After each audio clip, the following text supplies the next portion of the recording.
Somewhere in these calm waters, more than 50 years ago, raged the greatest sea battle of World War II.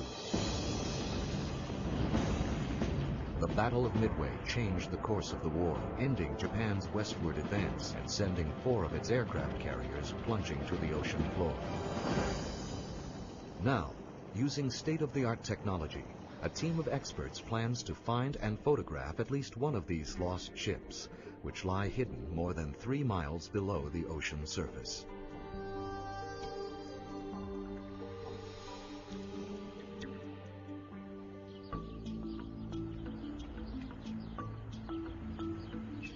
At the Nauticos Corporation in Calvert County, Maryland, scientists are working to solve a mystery with military software. They intend to pinpoint, for the first time, the site of the Battle of Midway. Considered the most important U.S. naval battle of the modern era, the Battle of Midway in June of 1942 was the turning point in the Pacific theater. Outclassed by Japanese ships, firepower, and experience, the U.S. managed to turn a near disaster into a crippling blow from which the Japanese would not recover. When the smoke cleared, the balance of power had shifted to the U.S., where it would remain for the war's duration, and the jewels of Japan's carrier fleet lay on the ocean floor. The search for the battle site, led by Nauticos President Dave Jordan, centers on finding at least one of the 4 aircraft carriers lost to the Japanese fleet. The plan is to search the sea floor during 2 separate trips and return with conclusive photographic evidence. During the first trip, the team will spend a week aboard a Navy research vessel operated by the Scripps Institution of Oceanography.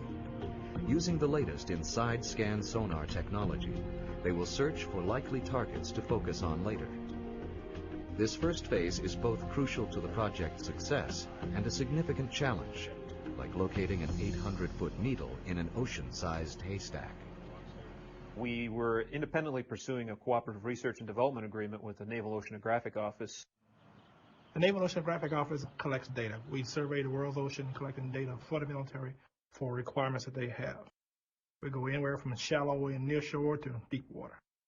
And as it turns out, they had some opportunity to go to sea and test some of their systems in an area that was consistent with our operational project of Battle of Midway. Nauticos' expertise has served historical interests before. Their specialty of locating objects on the ocean floor led to the discovery of the Japanese submarine I-52. Lost in the Atlantic during World War II, Nauticos, working for AU Holdings, found it in 1995 in 17,000 feet of water. In 1998, in a highly publicized discovery, Nauticos helped Israel find its submarine Dakar, lost in the Mediterranean Sea more than 30 years before. At an impasse in their own search, Israel contacted Dave Jordan and Nauticos Executive Vice President Tom Detweiler. We were asked to go over to Israel, and in the process got to know families who had been looking for 30 years for some way to locate their sons. And we supported the U.S. Navy in its offer of help to support this mission. In 1999, Nauticos successfully located the Dakar, and in late 2000 raised the conning tower 9,000 feet to the surface. Probably the greatest reward was the thanks that we got from the families. Is something that meant an awful lot to us.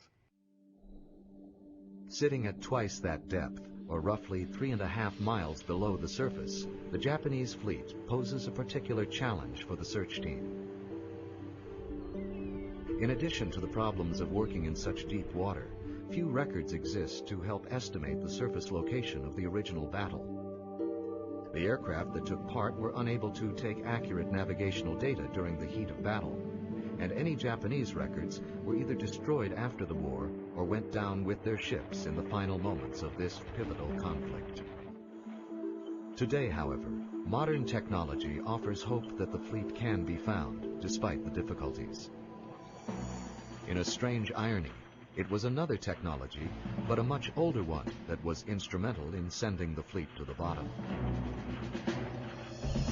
In the spring of 1942, the Japanese naval forces appeared to be invincible. Since their victory at Pearl Harbor 6 months earlier, they had yet to lose a major battle. Swollen with confidence, the Japanese planned their assault on Midway as the penultimate battle for the region, a setup for a decisive finale. By attacking Midway, they hoped to lure the remains of the U.S. Pacific Fleet to its destruction. What they hadn't counted on was that the U.S. knew they were coming. I think the Americans won the Battle of Midway solely because of the code-breaking information that was given to the American fleet. They knew where the Japanese were coming from, they knew the day they were going to attack, and they knew their forces. So they were well informed on what was going to happen. In the basement of an old administration building at Pearl Harbor, the U.S. housed an unusual secret weapon. Known by its code name, HIPO, the Combat Intelligence Office was the Navy's primary code-breaking unit in the Pacific. HIPO focused chiefly on cracking the Japanese operational code, dubbed JN-25. JN-25 was the basic naval operational code of the Japanese Navy, which they used to describe ship movements, various plans, things of that kind. It was what is called a 5-number code. The Japanese had a piece of paper with 50 spaces on it, 10 across, 5 down. And our job as Japanese language officers was to try to figure out what the numbers stood for. HIPO's most famous success has become almost legendary. Today, nearly 60 years after the Battle of Midway, Nauticos is trying to predict the location of the same Japanese fleet using a kind of code-breaking technology of its own. The art of locating ships lost at sea has evolved over the centuries into a high-tech endeavor. In the search for the Japanese fleet, the search plan itself took shape around a complex computer program known as RENAV. It is Nauticos' own proprietary software used to reconstruct or renavigate the original track of a vessel. It has played a key role in Nauticos' prior discoveries. RENAV is really a combination of software, analytical techniques, knowledge of navigation principles that is integrated together to try to understand what happened in a battle or a loss of a ship, a sinking, and come up with a good position. At RENAV's core is a sophisticated technique called Kalman filtering. Although the mathematics involved are complex, the idea behind it is simple. Average all the navigational data together in the smartest way. What results is the best estimation of a ship's original track, distilled from a complex informational brew. But before RENAV could be used to render an opinion about the location of the Japanese fleet, the team needed the most accurate data they could find. The Battle of Midway was a battle that was fought between fleets that were hundreds of miles apart. The aircraft carriers never saw each other. The aircraft themselves actually flew out to find the enemy carriers. So in the case of the Japanese fleet, to find out exactly where it was, we have to go back to the nearest information we have, which would be the deck logs from the submarine USS Nautilus, who actually fired torpedoes against the Japanese carriers. After learning of Japan's battle plan at Midway, the U.S. quickly mounted an ambush involving both surface ships and submarines. Admiral Chester Nimitz, the commander of the U.S. Pacific Fleet at Pearl Harbor, ordered a fan-shaped submarine cordon northwest of the island, with the USS Nautilus in the very center. Fresh from training exercises in Hawaii, the sub was caught in the action when the battle broke out. We had not the slightest clue why we were there. Nothing. We talked about it. We said, what are we doing here? And that went on for 8 days. And every day it was just a puzzle. Why are we here? We're not doing anything. All we do is stay submerged during the daylight hours, then surface at night and charge batteries. Then on the morning of the 3rd of June, I got a coded message addressed straight to the Nautilus that the Japanese are attacking Alaska and the Alaskan area, and it is a diversionary movement. He says their real target is to take Midway Island. And he says, we can expect action any moment. Captain Brockman told the crew what was going on, that the Japanese fleet was going to try to take Midway, and we were out there to stop him. When we first run into the fleet, we went to battle stations.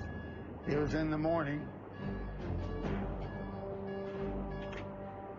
And then later on, Captain Brockman raised the periscope to take a look around. The first thing I think he said was, Jesus Christ, we was right in the middle of the Japanese fleet.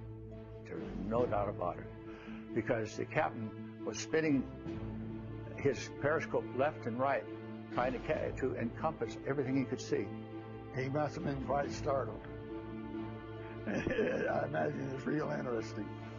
Over the course of 7 hours, the Nautilus would endure and survive 3 Japanese attacks and 42 depth charges. In this case, it'd be a Japanese sailor on each side setting the depth, and they roll them off. And these, they'll fall to the depth that it's set at, and it makes an audible click. And then a second later, that depth charge explodes. It's like a bomb exploding. I don't think there was a man on the Nautilus that day, including the captain, that didn't think we were going to survive. During the battle, the Nautilus fired 3 torpedoes at what was later determined to be the Japanese carrier Kaga, the focus of Nautico's search. The Nautilus was fortunate to have been staffed with experienced personnel throughout, a fact which probably contributed to her survival. Besides the highly respected Captain William Brockman, the Nautilus' chief navigator was Lieutenant Commander Roy Benson, one of the Navy's best. After the attack on the carrier, as soon as it was dark, maybe an hour later, we surfaced. A celestial sighting was then taken to determine her position. Our celestial fixes were right on. They were very good. And then when we submerged, our navigation was all dead reckoning. You knew your speed through the water, and every time you changed course, you'd record that. So you were just keeping track of where you were going from turns of the propeller and the changing of course. That's dead reckoning. In all the times during the war, I don't ever remember the navigation being in error, not once. We realized that in order to do a proper renav, we have to work with records of a ship that didn't sink, because the ship sinks and takes the records with it.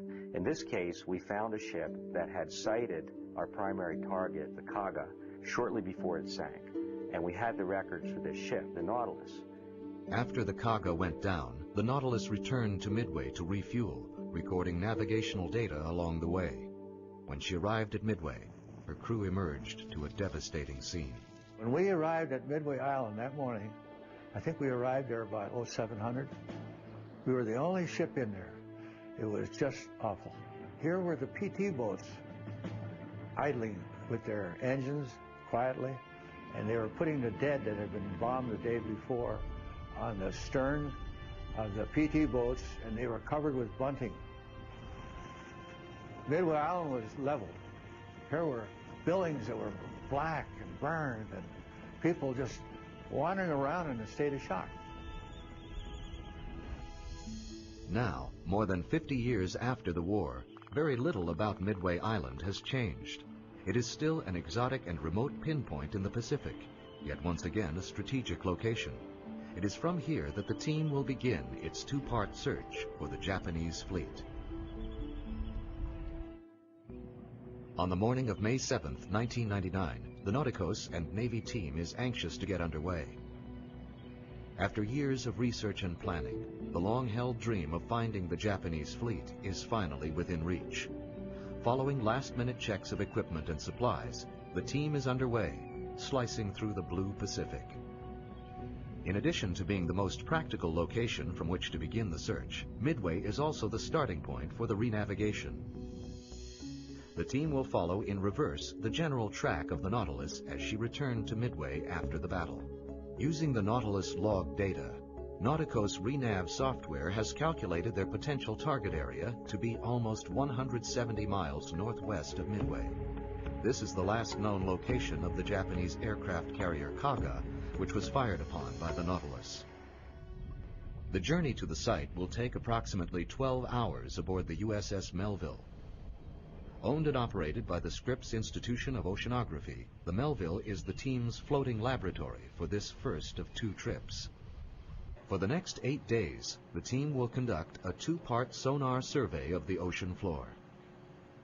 While en route to the site, they spend time acquainting themselves with new equipment and preparing for the task ahead. Both sonar instruments aboard the Melville are owned by the Naval Oceanographic Office, or NAVO. The CMAP-C and the EG&G are complementary and serve different functions, but they produce images in exactly the same way. Sonar is sound. It's a sound signal. When the CMAP instrument sends out a sound signal or a sonar wave, it travels through the water column down to the seafloor, and a proportion of the energy that was sent out comes back. That response is a measure of the hardness of the seafloor because the sound bounces off the seafloor. Now, if you have a heavily sedimented seafloor, like very much of the Pacific is, a lot of that signal is going to get absorbed by the sediments. However, if the seafloor is very hard, you're going to get a lot of the signal back. Now, something as hard as steel, the signal will be returned very, very, very strongly. And that will show up very differently in the pictures that we get back, that we make from the data that the instrument collects. The first sonar device to be used, the CMAP-C, is what's known as a bathymetric instrument. It sends a signal through the water column to the depths of the ocean floor. The sonar equivalent of aerial photography. It sees the big picture from high above. This is a shallow-towed instrument. It operates at 11 and 12 kilohertz frequency, which means that we get a very, very wide swath, up to 30-kilometer swath width, which is why we use it for the very first survey. We get a very broad idea of the general area that we're operating in. As the team approaches the search site, the CMAP instrument is readied for launch. It is lowered to a depth of 100 meters below the surface, which at this point is over 3 miles above the ocean floor. Phase 1 of the sonar search is finally underway. Although the aircraft carrier Kaga is the focus of the search, it was but one of 4 Japanese carriers lost at the Battle of Midway. Besides the Kaga, the Soryu, Hiryu, and Akagi all helped launch the initial attack on the atoll. Just before dawn on June 4, 1942, half of the available strike force took off from the carriers, en route to the U.S. base at Midway. At the same time, 200 miles to the east, 3 U.S. carriers were closing in on the unsuspecting Japanese fleet. The intelligence provided by the naval codebreakers was about to have its most significant impact on the war.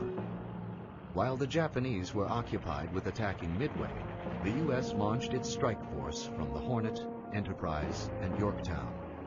The mission was simple but daunting: locate and destroy the Japanese fleet. Back aboard the Melville, the sonar mission is presenting its own challenges. Although the launch of the CMAP was successful, a technical problem has developed. The instrument doesn't appear to be transmitting data. I think there was a problem with a particular window being left open. Although the seafloor was expected to be flat here, the CMAP is showing no relief at all.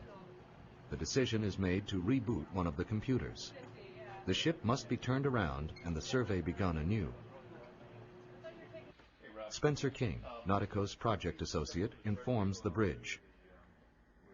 We want to continue to the north, okay, and drive to point B1. Okay.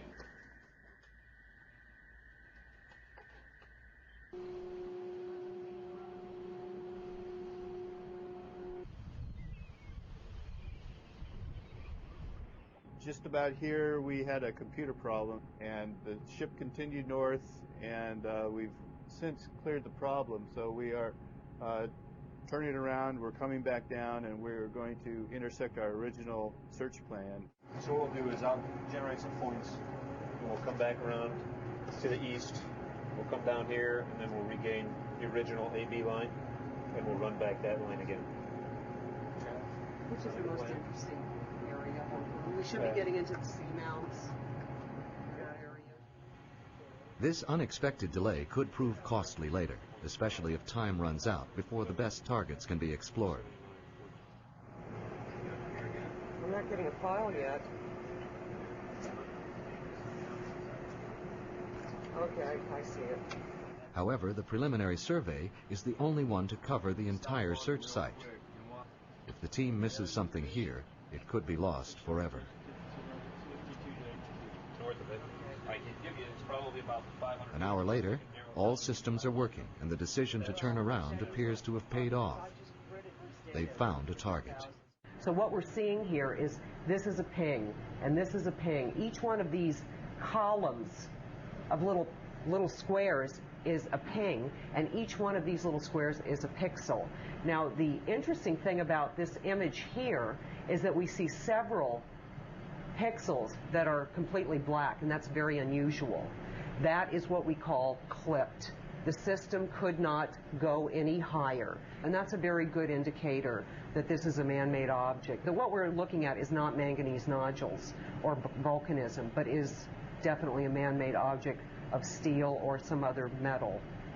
The object's location is noted for later examination with the higher resolution EG&G sonar. Using a satellite tracking system, this exact spot can be found again easily. The ability to specify locations precisely is crucial. These targets can be miles apart, with vast stretches of ocean floor in between. As a result, hours can pass without a promising image. On the other hand, when something significant is detected, the tiresome waiting is quickly forgotten. So you can narrow down a little more. Okay. There's a lot going on here. I might have even found a debris field, and there's probably more wreckage than just a ship sinking.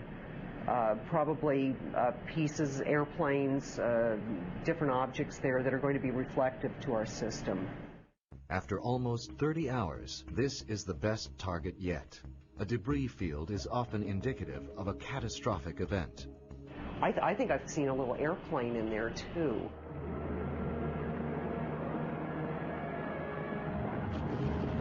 At 1,000 feet, you're only 2 seconds from impact. The only difference between us and the Japanese kamikaze was those last 2 seconds when we pulled out. Of all the aircraft that fought in the Battle of Midway, the SBD Dauntless dive bomber later became the most celebrated. Credited with downing the 4 carriers lost to Japan at Midway, the Dauntless was arguably the most effective dive bomber ever produced. It would emerge along with the Codebreakers as one of Admiral Nimitz's secret weapons of World War II. The dive bombers came in at high altitude. The Japanese had no long-range radar, so they did not pick them up at long range. By the time they spotted the dive bombers, they were overhead.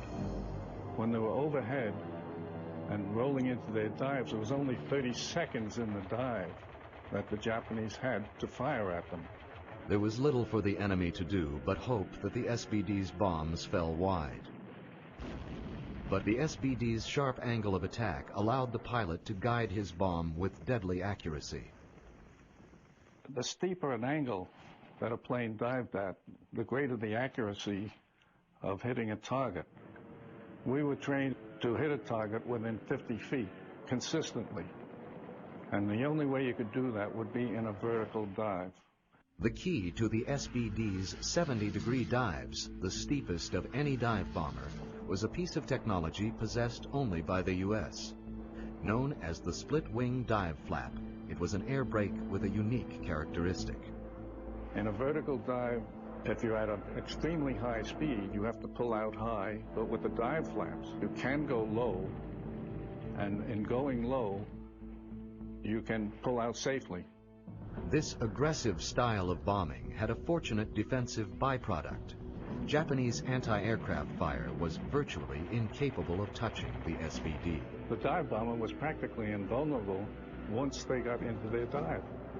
They were destined to hit their target, and that's why they were so effective at Midway. Once they got into their dive, there was no stopping them. In an ironic twist, the SBDs were so successful at Midway that the Navy became worried.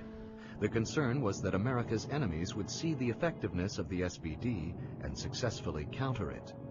As a result, Admiral Nimitz undertook an elaborate disinformation campaign to keep the SBD's power a secret. Nimitz did not want the Japanese to know that dive bombing was so much more effective as a weapon than the torpedo bombers were. After the Battle of Midway, the New York Times came out with a full-page front page story about how the Army Air Force had sunk the Japanese fleet at Midway. Nimitz never refuted that. He never came out and said, hey, the Air Force didn't do that job at Midway. It was the dive bombers that did it. That information was not released to the public until after the war was just about over. The dive bomber was the Tomahawk missile of its day. We were programmed aboard ship. We were placed in our cockpits. We were launched from the ship at a distance from the target. We were guided to the target by our navigation and instructions. When we reached the target, we tipped over and we dove straight at the target. The only difference between us and the Tomahawk missile was the fact that we pulled out in the last 2 seconds, whereas the Tomahawk missile continued to impact the target. The team ends phase 1 of the sonar search on a cautiously optimistic note. They've succeeded in finding several promising contacts near the Kaga's renavigated position. What's more, the objects appear to be metallic and man-made. At this point, we've completed the CMAP survey as we specified at the beginning of the operation. So in about 40 minutes, we'll make the turn to the north, we'll recover the CMAP, then we'll reposition the ship to launch the EG&G and get down and do a high-definition search.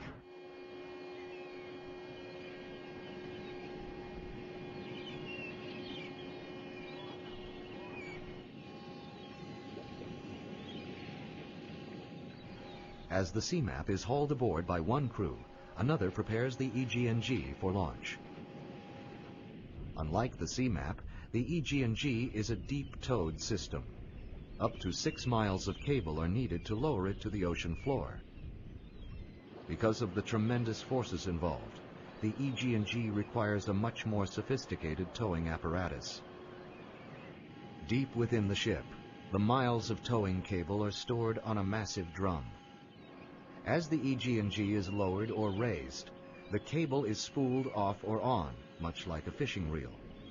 The cable is first threaded through a set of rollers that decouple the drum from the cable tension caused by towing. The cable is then routed up through the ship's deck to the winch system A-frame, from which the instrument is launched and retrieved. For both safety and practicality, there are 2 winch control systems. One set is on deck. The other is below deck with the instrument's monitoring equipment. It is here that the EG&G is usually controlled or flown during a sonar operation. In addition to the sonar capabilities of the EG&G, it also contains a still camera and flash system. Because of the intense water pressure 3.5 miles below the surface, the camera has its own high-tech housing to protect it. The entire camera assembly is mounted on the bottom of the instrument just before launch. After last-minute checks of its sonar, cable, and power systems, the EG&G is finally ready for launch. Several members of the team help to position the sled as others look on. As they near the edge, the unexpected occurs.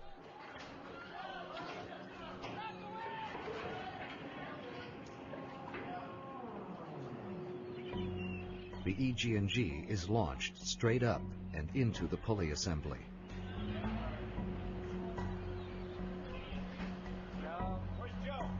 It is quickly determined that nobody is injured. However, the sled is dangling 15 feet above the deck and still poses a danger.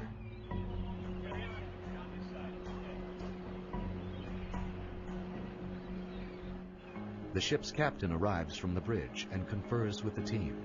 Until the situation can be resolved, the mission is suspended, along with the EG&G. After determining that the problem was caused by a minor component failure in the winching mechanism controls, the sled is lowered to the deck and examined. To everyone's relief, nothing on the EG&G appears damaged. However, a related problem is soon discovered. The pulley assembly was damaged by the sled and can no longer guide it reliably. It's an unfortunate reminder that unforeseen events often dictate the terms at sea. With the nearest replacement part thousands of miles away, the crew must work into the night, hoping to find a solution.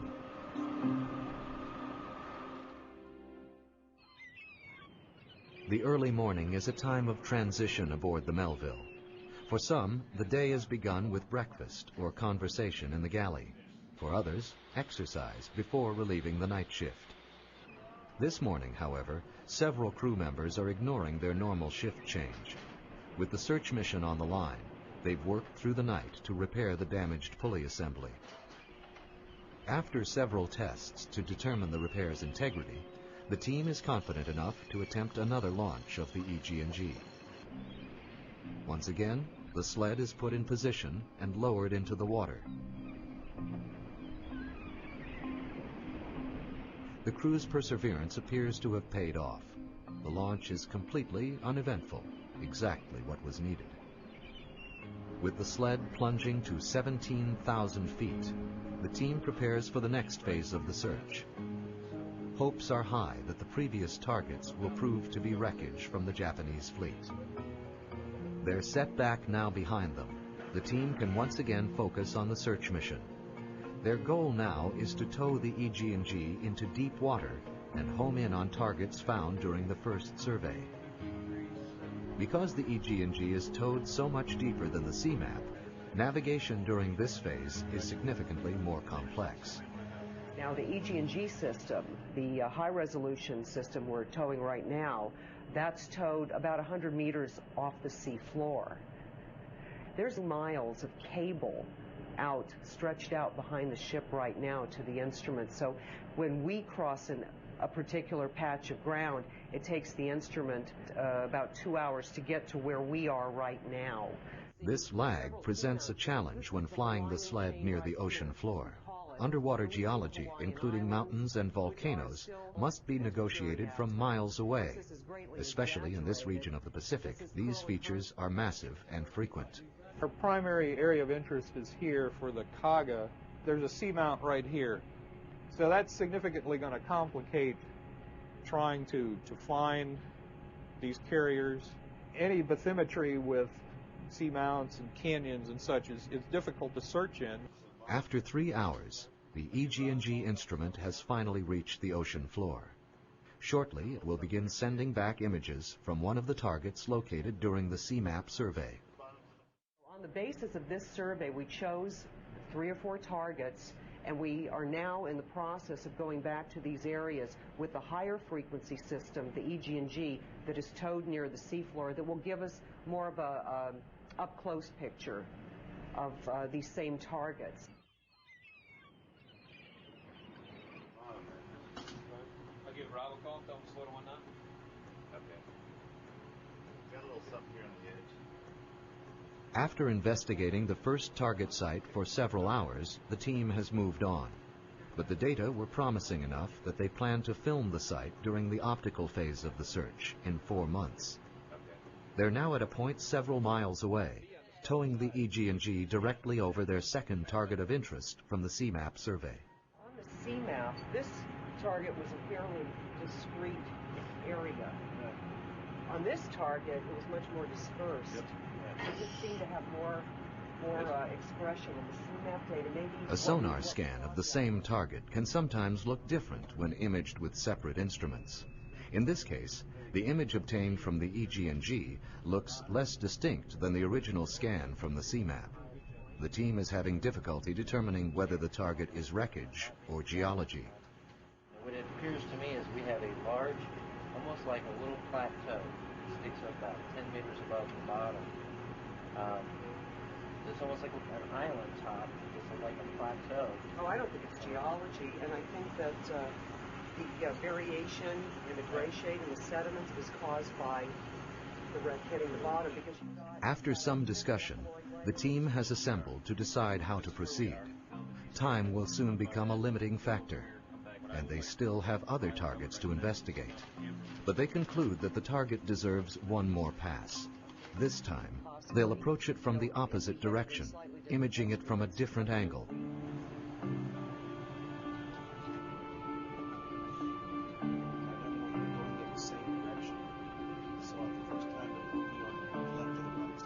On this second pass, they find what they're after. This was a second crossing, and at this time we are traversing east to west. Here's our ship track right here, and we traversed from east to west, and we got a very, very good signal. With a second target for the optical phase now found, they set a course for their next site and head out, this time in the direction of the RENAV area for the Kaga. Bridge lab. Hey, Anya, here's where we are in this. We've made the pass. We're hauling into 5,300 meters. What I want to do is start making a turn back to the north now, 180-degree turn. Changing course to 090. We'll winch up quite a bit because the mountains come up over on this side. We'll turn around, and then we'll set up for this leg right here. I think that's our best bet. We'll be able to nail down 1, 2, 3 contacts, plus run right through the center of the RENAV position. That does prevent us, I think, in the long run, providing 100% coverage of the RENAV area. But at this point, I think it's worth it. While in transit to the RENAV site, the team analyzes the new target area and quickly plans their search strategy. The renavigated position from the imagery we've collected so far is falls almost directly between the two targets we picked up. The target last night was off to the east side of it, whereas the target we originally picked up was CMAP, which is the main, appears to be the main portion of the wreck, is off to the west. The whole debris field is laying within 1.5 miles of our estimated position. It's pretty accurate. After several hours, the EG&G is back down and the team is searching the target area. After nearly an hour of nervous searching, the tantalizing signs of a debris field begin to appear. This is looking very good here, too. Yeah, it is. I don't know what we got climbing out of the woodwork. Looks... Hold on. What are we looking at? Is it this? This one? Yeah, it looks. Hard to tell what it is. There's some very linear shapes in it. Like, you can see this square up there. There's some stuff down here, and then we're picking up. I'm watching this come across right now. We got more stuff that's of interesting nature.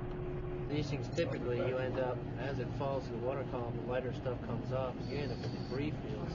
Yeah, I've seen debris fields on CMAP, but they didn't look exactly like that, but not far. I mean, that could be a debris field. Yeah, that could be aircraft all over the place. Or just debris from the wreck. And finally, they see what is clearly a piece of wreckage. You know, this is the one I thought was geology. It's, you know, obviously not. You know, this perplexes me, though, the fact that there's such a large, sort of medium to high reflectivity circle around, you know, what appears to be a piece of wreckage. Very dark returns. It's indicating it's a very hard object, like a piece of steel, and yet it's laying in a very soft bottom, like mud. It's some mud actually down there. You can see how these stand out the contrast is incredible. It's the best thing we got. That's right. So far. It's the best so far. I would not, can't prove it, but we just can't. As soon as we get clear of this area, because let's go back in and venture, you know, start doing some post-processing on it, see what we can get out of it. One of my thoughts was that if this thing burned the way it did and came apart the way it did, it's the right size and about the right kind of shape. It's kind of out there all by itself. Whatever this is. After almost 1 week aboard the Melville, the sonar phase of the search is over. Despite several threats to the mission's success, perseverance and a willingness to improvise have won the day. The team returns with some encouraging sonar data and the knowledge that significant pieces of wreckage exist within the RENAV site. As the EG&G is hauled aboard for the last time, the Melville sets a course back to Honolulu. For the next 4 months, the team will analyze the data they've collected and prepare for the optical phase of the search for the Japanese fleet. After 4 months of analysis and planning, the Nauticus and Navy team has returned to the Pacific, hoping to extend their previous success. They've spent the first 3 days of this 4-day trip completing the survey of the RENAV site. With that task now finished, they are using the last day to take high-resolution photographs of the best sonar targets. But there's a setback. As the camera system approaches a target on the sea floor, its power supply malfunctions. The sled is brought up for immediate repair. We've got a 77% leak fault in the power bottle. So what that means is there's probably a drop of water in there hitting our leak sensors. That could be minor, but any water in there, if it hits the wrong component, it can short out the whole sled. With 6 hours left before they must return, Nautico's team leader Dave Jordan's frustration is clear. Time was also running out for the SBD dive bombers from the USS Enterprise. Already en route to the Japanese carriers, all 33 planes were ordered to proceed without waiting for fighter escort. The SBDs were no match for the nimble Zeros and would be sitting ducks if spotted. But surprise was critical, and the calculated chance was taken. At the same time, Japan learned that its bombing raid on Midway Island had not gone as well as planned, and a second raid was ordered. As a result, many Japanese planes were taken below deck and rearmed. The fragmentation ordnance was substituted for the armor-piercing bombs used against ships. This delay would prove more costly than anyone could have imagined. When the SBDs arrived from the Enterprise and Yorktown, the Japanese carriers were floating powder kegs. The flight decks and hangars were packed with fully fueled and armed Zeros and bombers awaiting launch. In their haste to get the planes off to Midway, ordnance and open fuel lines were carelessly strewn about. So when the bombs from the SBDs landed, the result was a fiery disaster. Massive explosions rocked the carriers, setting them ablaze and sending chunks of the flight deck and whole airplanes into the sea. In all of 6 minutes, Japan would lose 3 of its 4 carriers at the battle. The Kaga, the object of the team's search, was destroyed and would drift burning for 9 hours. Finally repaired and back down, the optical system appears to be working flawlessly. As we got closer to the site, we saw the bottom, which had been very smooth, turn into manganese nodules or something like that. And then as we got a little closer, we started to see wreckage. We haven't identified any big pieces yet, but we've seen ammo boxes, ammunition, various debris, which is definitely suggestive of a warship. Some more. Now we're going to start seeing lots of stuff. There's an ammo box right over there. Mm-hmm.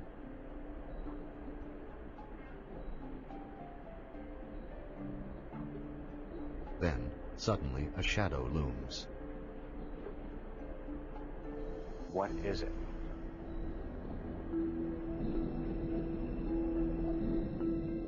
We went back to battle stations again because they had sighted smoke on the horizon that he saw was a carrier.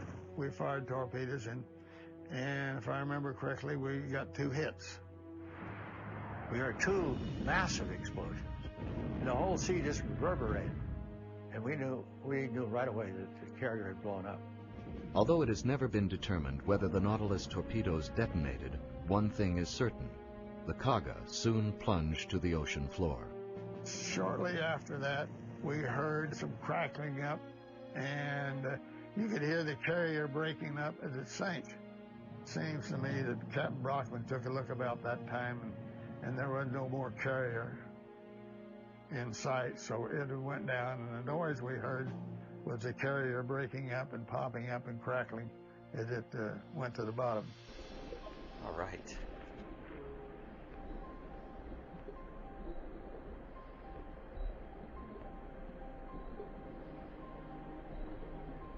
Oh, this is amazing.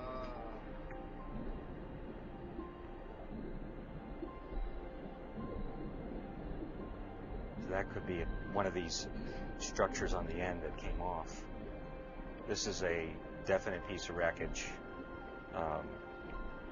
where it's supposed to be, and there's a lot more of it to look at. Is that a rising sun on the side here. Holy cow, there's a porthole of glass in it. That's what they pulled up off of Titanic last year. What do you think? You know what? You know what? Look at these big stanchions here. And that looks like that one stanchion that runs down the middle. And then it had the portholes at the top. It might be upside down. What we need is a better drawing of the ship so we can see where there's larger portholes next to smaller ones. Buoyed by their discovery, they move on in search of the main wreckage. But the ship's busy schedule soon intervenes, bringing the mission to an end before anything further is found. Although the team is gratified by their discovery, their excitement is tempered by having to leave before the carrier's hull can be found.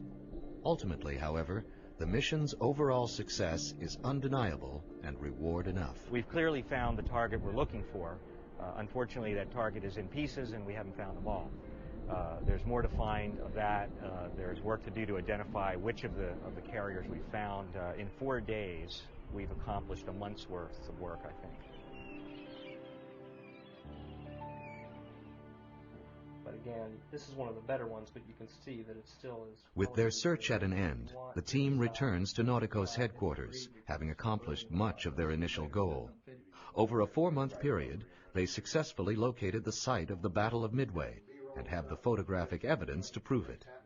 The final step is to determine, if possible, which of the Japanese carriers they've found. Nauticos' team of forensic consultants are experts on the Japanese Navy. Upon studying the wreckage photos, they soon reach 2 conclusions. The main wreckage consists of 2 anti-aircraft gun tubs from a Japanese carrier, and the whole assembly is sitting upside down on the ocean floor. It's useful to think of yourself as being a person standing down on a lower deck and actually looking up at the gun tubs that would be over your head, because what's happened is this particular artifact has been blown off the side of the ship and has landed upside down on the sea bottom. The other key feature that helped in the identification was the landing light array. The Japanese used light structures that helped pilots line up their approach to an aircraft carrier when they were making a landing. Once we saw that, we knew we had to find a carrier that had the landing light array attached directly to the gun tub. Right.